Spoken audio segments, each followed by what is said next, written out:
Good morning, guys. 3 days off. Yan kayo mag-tennis para fitness na rin to and sport.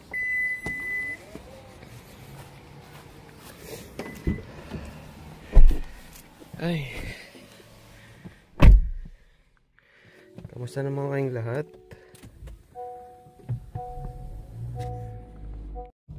Alright guys, katatapos ko lang mag-tennis. Naka 1 oras din ako, no?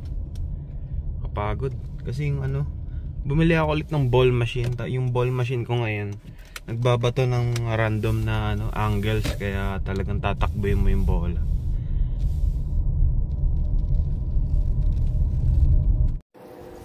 And guys, so steak, chuck steak yan. So, marinade lang yan ng, hindi naman actually marinade, sinison lang yan ng basic seasoning lang, salt, pepper, garlic powder, mga ganun. Yan yung temperature niya. Temperature na. 160 ang target natin. 160. Yan. May 140 medium rare. Yan, may sensor yan guys. Naka-Bluetooth.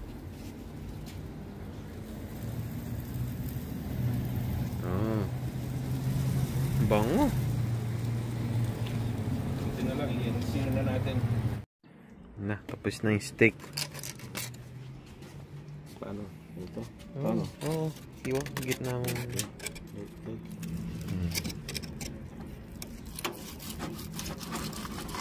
Wow! Wow. Ito din. Ito. Kasi natin yung din. Medium well ito. Medium well. Ayan, yung maganda yun. Hindi mahilig sa yung masyadong parang mapula-pula. Ito, maganda. Sarap. Lambot. Oh my god.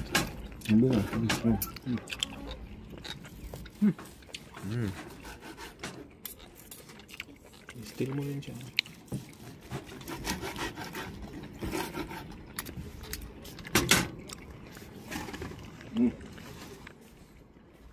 Dito.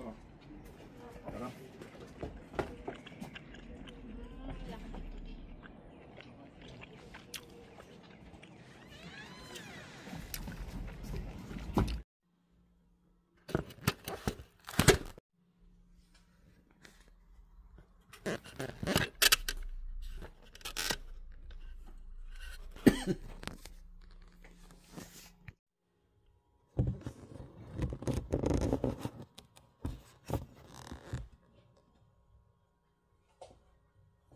What's up guys? Another day off na naman. Yan. Dahil medyo maulan at ginagawa ko tong garage door ng uncle ko dito sa bahay ng auntie ko. Di ko magawa Prinogram ko na lang yung isang yung garage door number 2 Ewan ko kasi parang sumabit siya sa parang gamit doon nung isang araw na mahangin. Tapos na discarrel siya sa sprocket, yung chain. Tapos nawala sa program yung yung limiter. Ang hirap ngayon ayusin. So ngayon nag-i-string ako ng raketa ko. Dahil medyo maulan at di ako makapaglaro, papalit ako ng strings.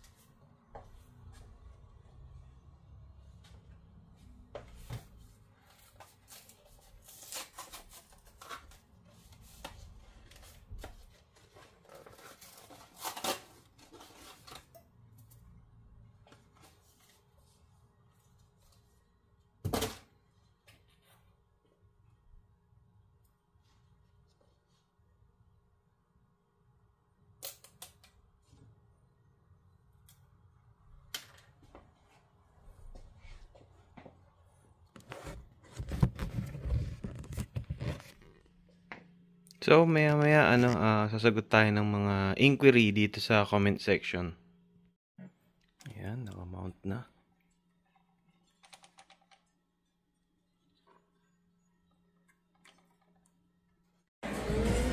Guys, dito kami sa Coastal Flats. Dito sa Rockville ba to? Maryland. Lab sa Rio. Downtown Crown.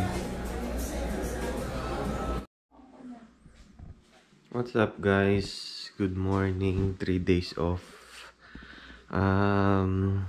Nakikiramdam ako kung makakapag-tennis ako kasi makulimlim. So gagawa na lang muna ako ng pizza dough. Yan, first day ng 3 days off ko. Sinikat 2 araw ang off niya. Alright guys, tatakbuhin ko lang yung dry yeast ko doon kila auntie. Wala pala dito. Yan, life update. Nagpalit pala ako ng tires sa sasakyan ko. Nakakainis kasi member ako dun sa group ng CX-90 na Mazda sa Facebook. Talagang daw ang aga mag-deteriorate ng stock wheels or stock tires ng sasakyan na yun. Kaya parang diba 2024 model yun. 1 taon pa lang parang nagkakaroon na siya ng dry rot. Alam niyo ba yun? Yung mga may alam sa sasakyan dyan. Dry rot. Parang hindi naman lumalamog, no? Nagkakaroon na ng cracks sa gilid-gilid. So na parang pumapangit na yung integrity ng gulong. So yun, napalitan ko na siya ng maaga. Which is yung threads niya ay okay pa naman. Pero yun nga lang yung integrity ng rubber ay pumapangit na. Hindi siya katulad yun doon sa ibang brand kasi yan, Falcon Tire. So yun dun sa dating sasakyan ko yun, CX-5. 3 years yun pero hindi nagkaroon ng ganun. Ewan ko kung may factor ba na nakatikim ng ng extreme conditions yung yung tires ko dahil sa snow, summer, mga ganun. Ewan ko ba kung anong mga factor, kung ano bang nagpapahina ng life ng ng goma. Yun. Ito guys, iba na yan, Pirelli na yan. Sa Costco siya binili. Actually okay kasi may program sila na na parang hindi naman mabigla yung budget nyo bumili ng mapagastos ng hindi oras. So naka-installment siya through A-Firm. Kasi partner na yung yung Costco ng A-Firm. Kung mayroon kayong bibilin doon na mga na malalaking halaga, so pwede installment.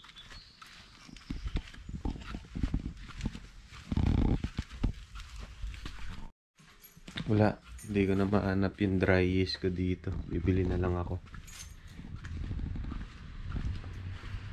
Nagtititingin sila ng dyan kasi may garage sale dito guys.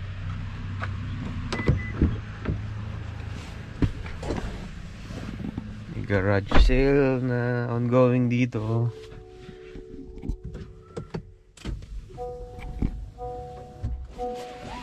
Ayan na, nakikita ko na sila auntie, may mga hawak-hawak na ng mga mga abubot. Drive ako ng walang salamin. Hindi naman sobrang labo ng mata ko, no? Pero yun nga lang, pag sakaling malasin, pag nakita yung lisensya ko na must wear prescription glasses, yun, lagot ako. Hindi naman talaga malabo yung mata ko, no?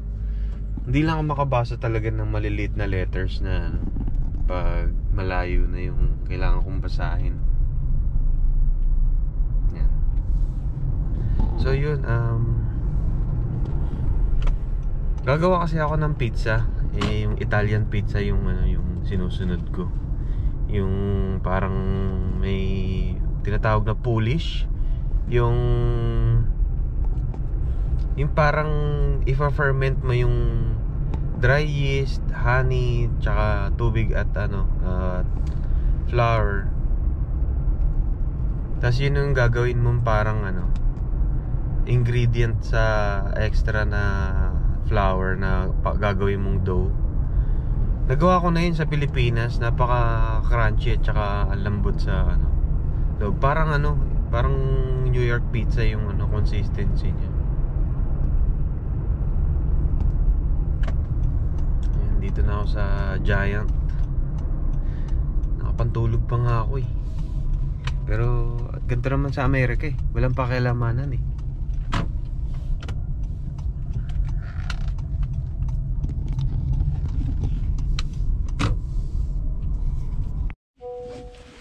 Ayan guys, nakakabili na ako ng dry active yeast.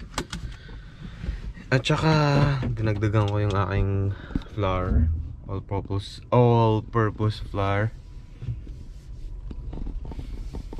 So in this video,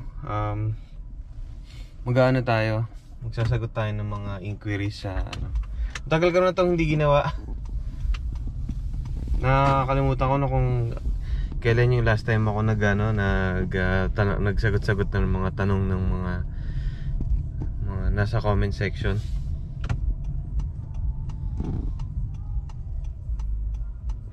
Pero ayun, gagawin natin yun para makatulong tayo sa community.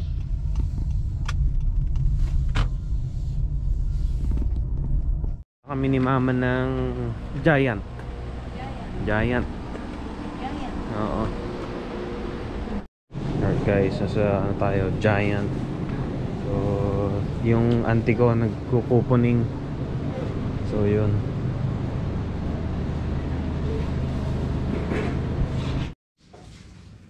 Alright guys, ako yung gagawa ng tomato sauce para sa pizza.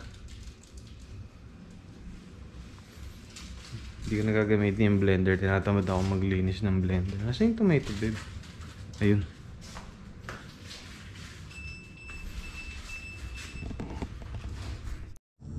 Okay guys, nagpe-prepare lang ako ng aking gear for tennis. At ang kalaro ko ngayon ay ang aking ball machine. Ayan. So nag-shoot na yan ng magkabilaan, random. So pagod dyan.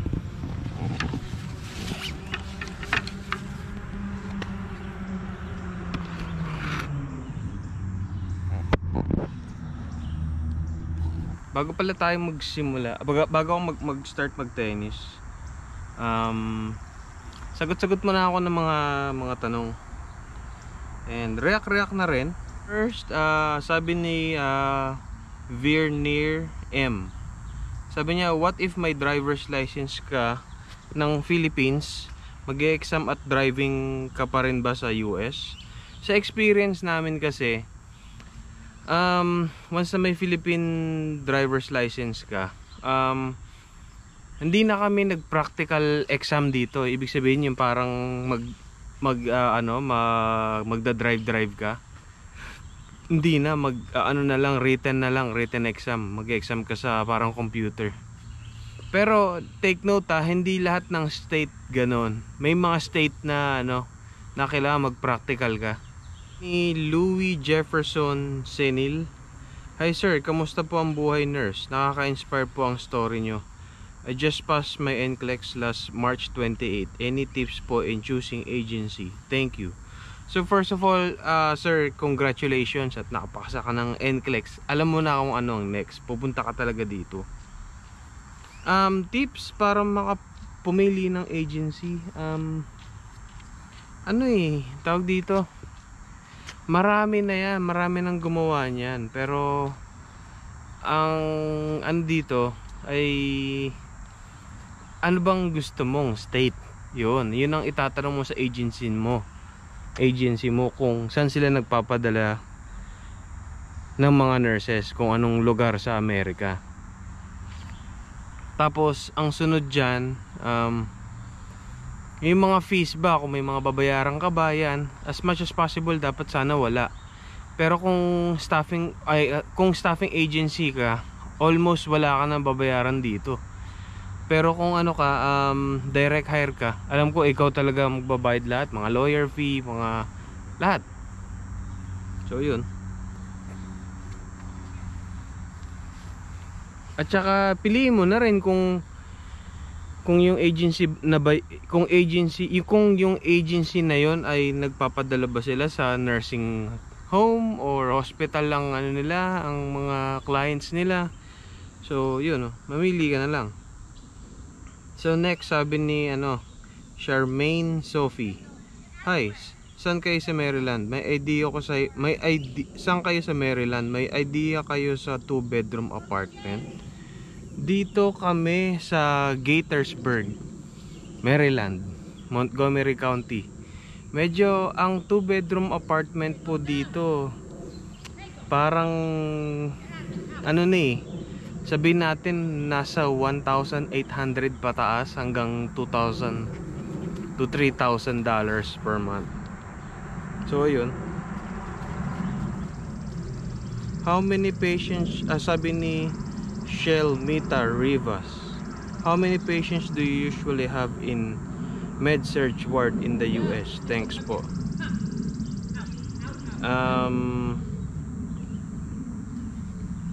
Alam ko yung tanong ito dun sa sa experience ni Nika sa sa med-surg. So si Nika dati dun sa Alabama, ang ratio nila noon dun sa hospital kung saan kami galing ay 1:7. Minsan 6, yun. Pero hindi po lahat ng hospital ganun baka bigla kayo na overwhelm na 7, 10, mga ganun. So hindi po lahat ganun. Si Idol Joy of Mia, ito yung comment niya dun sa sa experience ko sa rehab. Sabi niya, ang ayaw ko sa ganyang setup ay halos magtagal na rin sila na feeling mo long term na. Tapos as the days go by na very comfortable na sila, medyo sumasama na rin ang ugali. Ano mo, relate yan? Siguro parang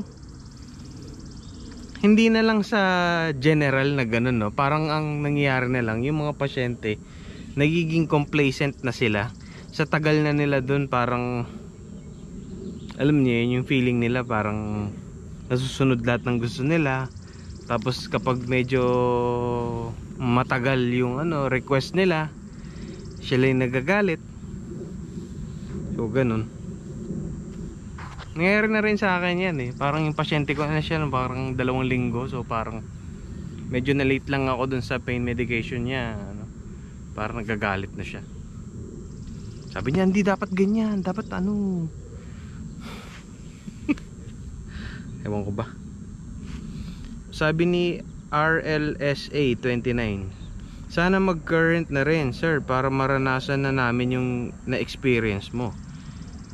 Keep safe always. Yan, malapit na magtiwala lang kayo. At kapit lang makakarating din kayo dito.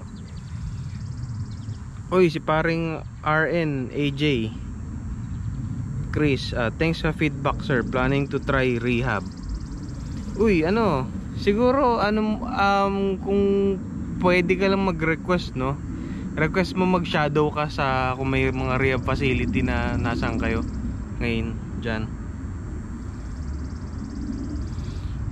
Sabi ni medyo mahaba to, Jeffrey Lising 6959, I feel you sir, magti 3 months pa lang ako sa inpatient rehab dito sa Florida.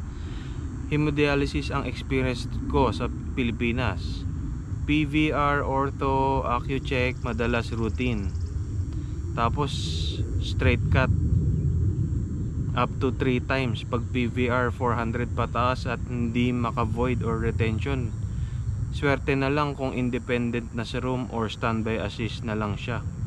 Swerte mo kung ang tech mo masipag. Meron naman na tech na dahil alam nila masipag yung RN, mag-request sila na yun na din ang ka-pair nila. Pag magtamad-tamaran na lang sila, hindi alam nila na mabilis ka pa sa 4:00 mag-answer ng call light at tunog na yung bed alarm. Just sharing. Oo, medyo ano nga lang talaga sa rehab eh. Sa amin kasi yung policy namin diyan, masyadong strict sila sa sa fall precaution. As in talagang kahit standby assist, kung pupunta sa CR talaga kailangan sumama ka eh. Pag yung tech mo naman busy, wala, talagang matatrap ka na sa loob ng CR. Maya ka na lalabas dun. Tsaka yung mga PVR, medyo sa tingin ko parang yun yung nagpapano ngayon talaga ng buhay ko dito eh. Yung parang nakakaaksaya ng oras. Pero wala eh, kondisyon talaga ng pasyente yun eh. Sunod, sabi ni John OSV. John, hindi ko alam paano may pronounce. Thank you sa insight mo, Sir Marv, about rehab dyan sa Maryland. New subscriber ako. Yung mother ko, CNA sa rehab sa South Jersey.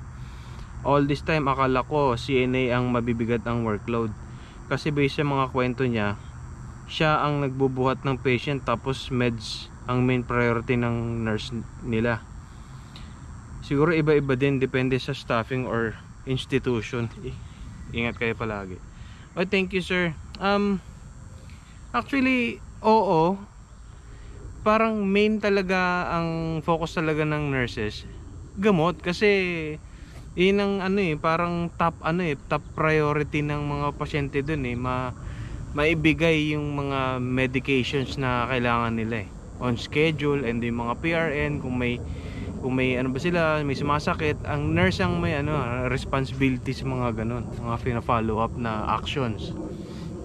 Pero pag may free time na after med pass, yung mga ganyan, di ba? Kung tech mo busy, ikaw rin mapapalabang ka na rin sa mga physical na mga activities eh, na mga mag-transfer, mga ganyan, magpalit-palit ng mga mga wound dressing, ganun. Magta-transfer ka ng bed to wheelchair, wheelchair to bed.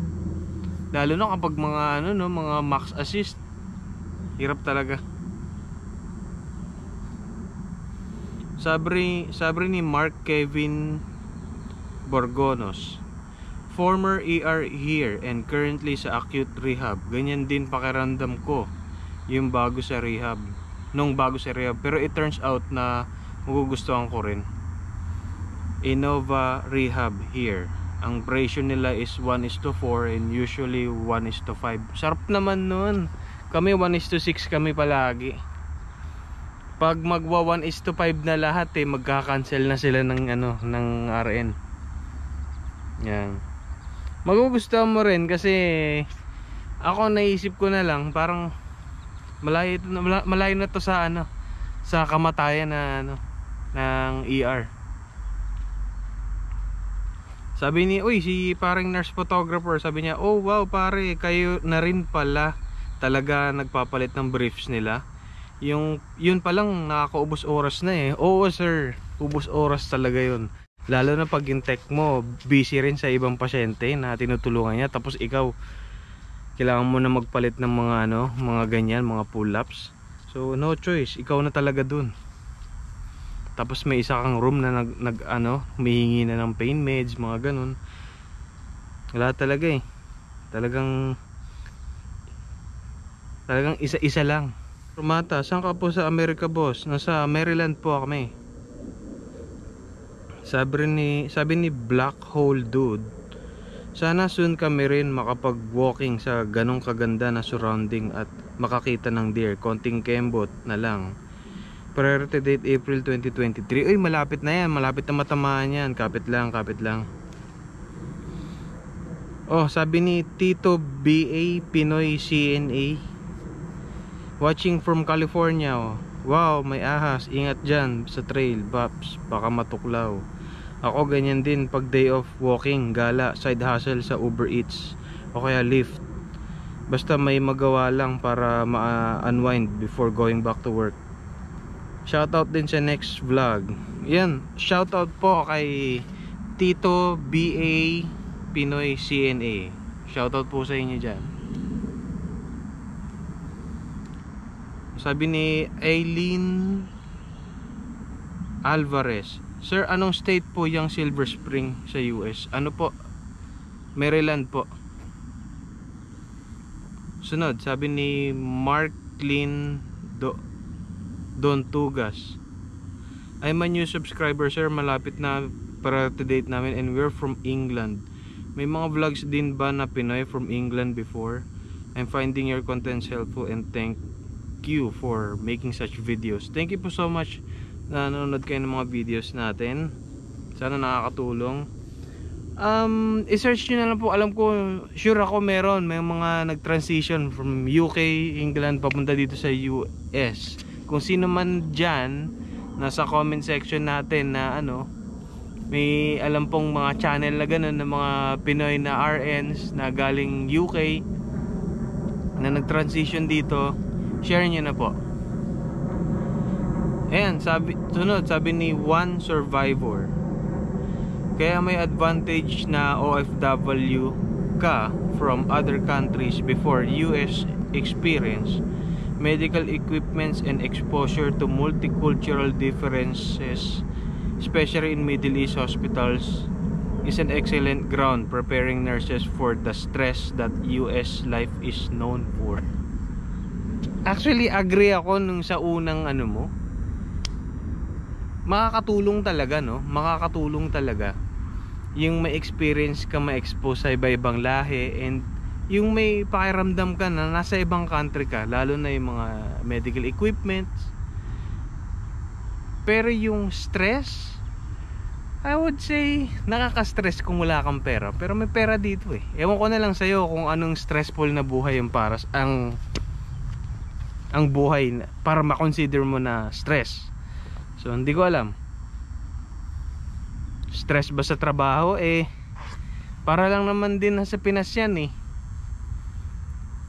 Siguro para sa iyo ang Amerika kung gusto mo parang ipagpatuloy yung nature ng pagna-nursing, is ganun din naman yung stress level at saka yung pagod dito sa Amerika. Compare mo rin sa Pilipinas. Mas mahirap pa nga sa Pilipinas eh. Wala ka na nga makakain sa sinasahod mo. Ang hirap pa ng trabaho mo. Wala pang OT-OT, di ba?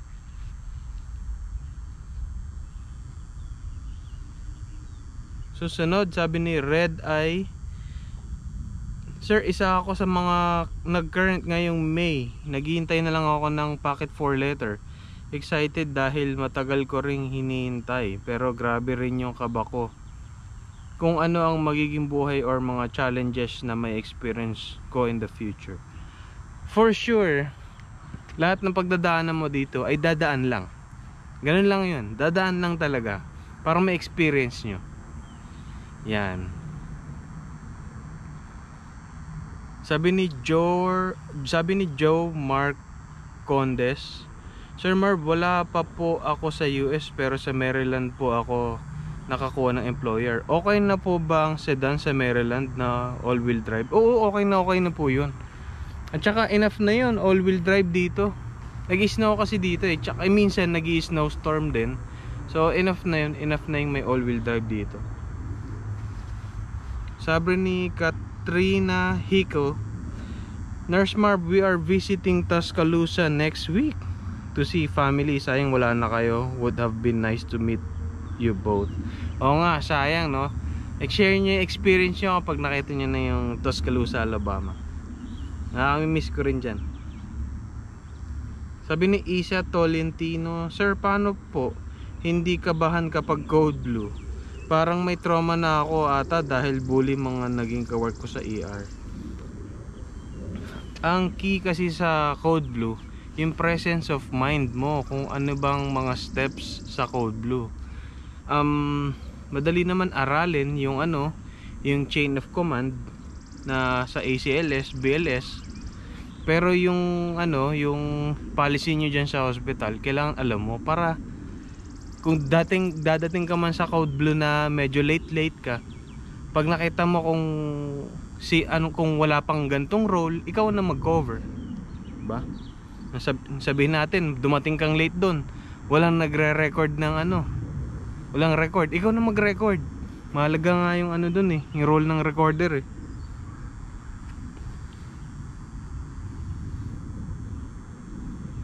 So yun, thank you so much. And alam ko hindi pa to lahat ng mga taong nagtatanong dito sa comment section.